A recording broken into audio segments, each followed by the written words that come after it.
Now moving on to final Blitzkrieg, where we have a brief meeting engagement between a Panzer Grenadier battalion commanded by myself and the 101st Airborne, played by Valdis Aurelian. You can find a link to his YouTube channel in the description below. We're playing with about 2,500 points on a fairly symmetrical map featuring a few buildings, woodlands and dirt roads. The weather is dry and clear. As mentioned, I'm commanding a Panzer Grenadier battalion with some specialised teams in armour. Our forces include 2 Panzer IV-Js, one with skirting, one without, a Hetzer, a Wirbelwind for AA. Additionally, we have a Panzerschreck team, a sniper team and 2 flamethrower teams. Last but certainly not least, we have 3 off-map 120mm mortar teams with pre-sighted zones for rapid bombardment.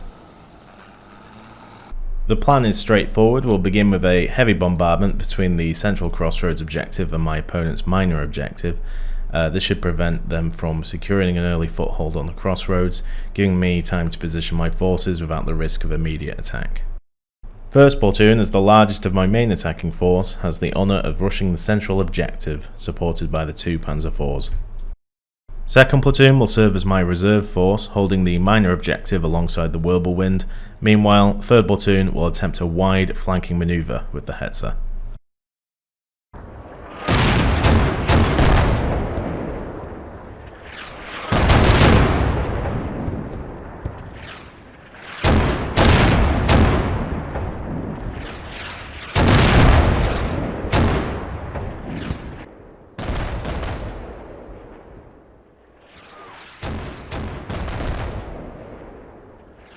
Another purpose of the bombardment is to level a few buildings on the American side of the major objective, which would have provided them with cover to hunker down and harass my forces.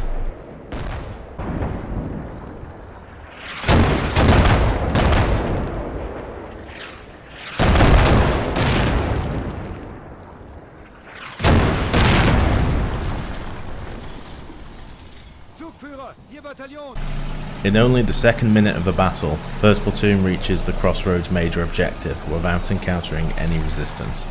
Meanwhile, 3rd Platoon on the flank, a half-track takes a high-velocity shell from the tree line, but I can't spot the shooter. The shell pierces the front, tears through everyone inside and exits out the back, finally colliding with a tree in the distance.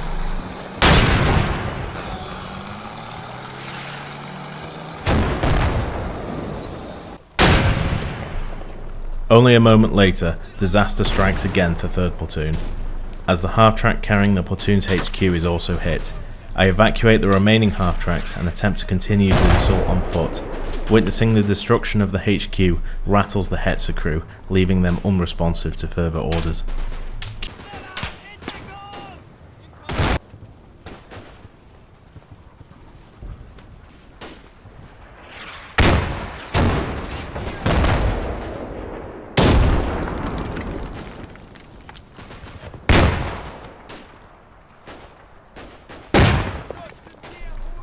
Going back to 1st Platoon, they are caught off guard on the main objective. I intended to have them hunkered down in the bushes as soon as possible, but the 2 half-tracks are targeted by an unidentified tank at the South Junction Road. Fortunately, a few of the men managed to escape before the vehicles are destroyed, and the survivors retreat.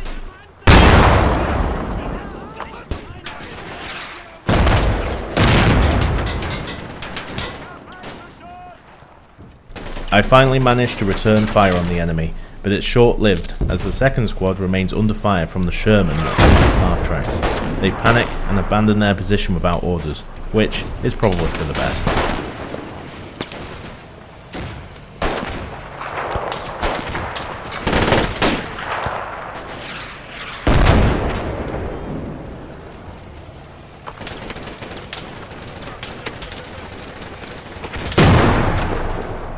My first actual confirmed kill comes in the form of a sniper using a scoped G43 rifle, who takes out an American crossing between 2 patches of woodland.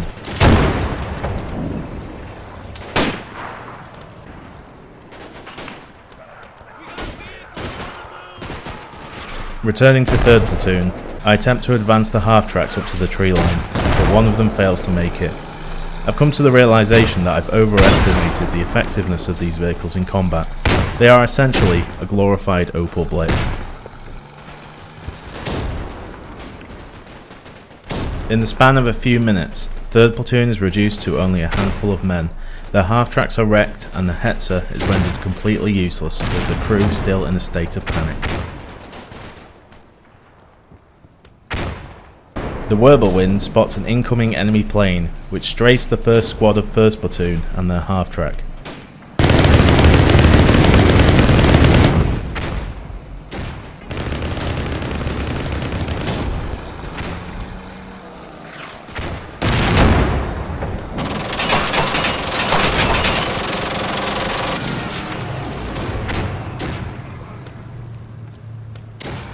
While I hold the objective road with 1st Platoon, it's a shaky position at best, as the men take cover under mortar fire.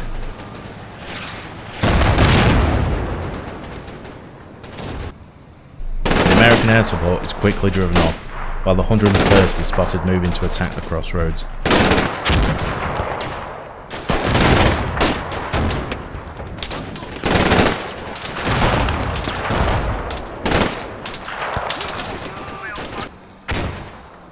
Under the cover of smoke, the remnants of 3rd Platoon retreat.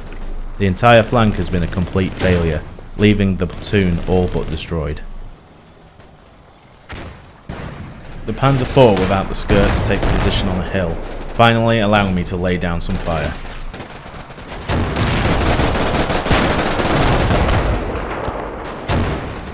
The Panzer IV with the skirts advances to the hedge and takes a shot at some infantry. It then reverses upon spotting an M36, which misses its shot. As it moves, the Panzer fires again, almost landing a hit.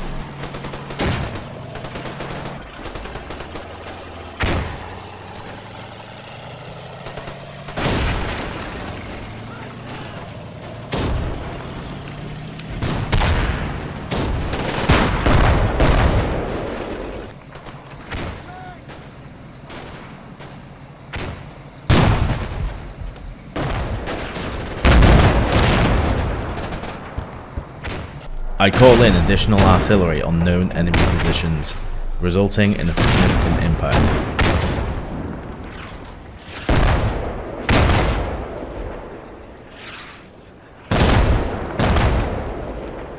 I experienced a severe lapse in judgment, mistakenly believing it would be a good idea to move the Panzer IV back up to the hedgerow and expose it to the M36.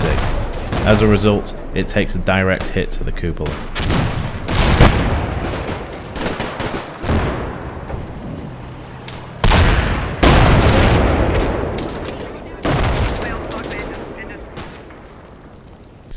With the armour gone, the remaining members of 1st Platoon flee from the objective road and fall back. Since it was happening anyway, I call for a retreat, which proceeds without much issue. They withdraw from the objective to the tree line to the south.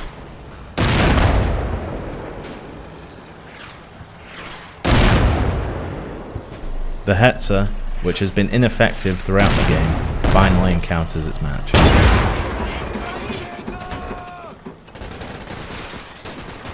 Ten minutes into the battle, things are not going as planned. From this point, the strategy is to retreat from the objective to the southern tree line and hope the American attack on the Crossroads is costly enough to prompt a ceasefire request. I finally deploy the Whirlwind in the role that we all know that it was intended for, anti-infantry. I place my last remaining Panzer IV in a poor position, with the slope exposing its weak armour to the enemy, and I pay the price.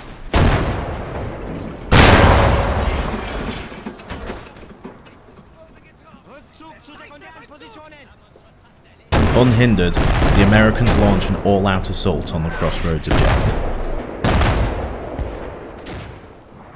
One airborne squad is ambushed by a prone flamethrower unit. Although the flamethrower only has an effective range of 29 meters, they manage to rout the Americans effectively with their small arms.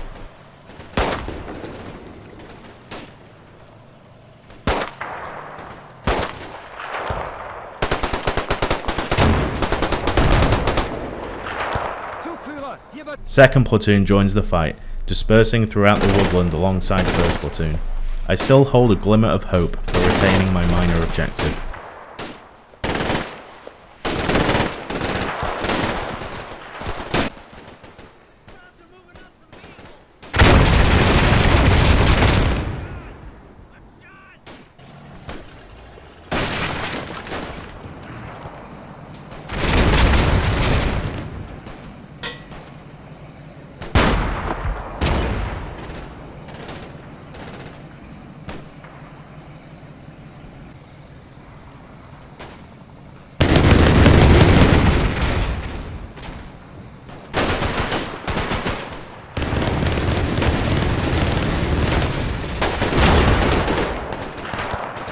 The Americans breach the hedgerow at the Crossroads, capturing a major objective.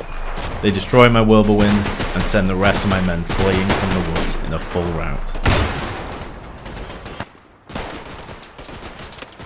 At this point, I can see that Valdez has the manpower and armour to easily overrun my minor objective, making further fighting pointless and leading to more senseless casualties.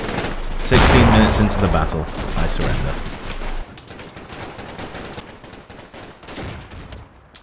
Although I was thoroughly defeated, I still found this game highly enjoyable. Valdez is a skilled player, and I recommend checking out his YouTube channel, link in the description. I learned a lot from this engagement, and aim to avoid making the same mistakes in the future, particularly when it comes to armour positioning.